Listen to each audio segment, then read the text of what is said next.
तूने दर्द दिया मुझको मेरी आशिकी के पीछे। टुकड़ों में बट गया हूँ, टुकड़ों में बट गया हूँ तेरी दिल लगी के पीछे। तूने दर्द दिया मुझको मेरी आशिकी के पीछे।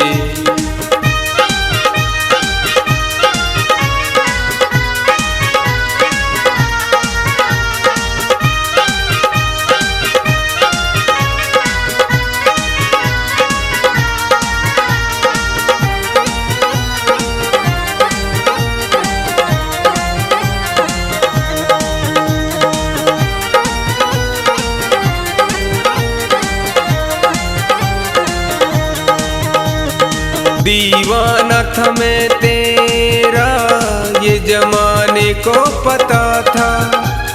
बाहों में तुझे भर कर दुनिया को भूलता था। हंसते थे ये नजारे, हंसती थी ये बहारें। होठों से तेरे मिलते जब होठ ये हमारे। अब तन्हा हो गया हूँ तेरी बेरुखी के पीछे।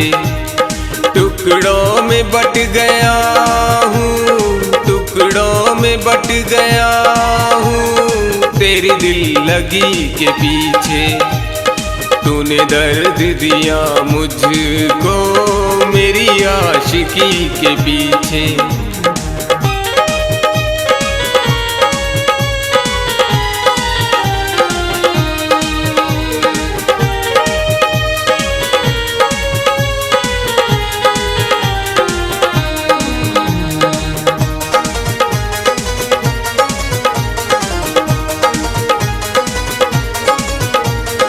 घबरा तुम जाती थी जब दूर में जाता था। तुम बाहों में आती थी वापस जब आता था।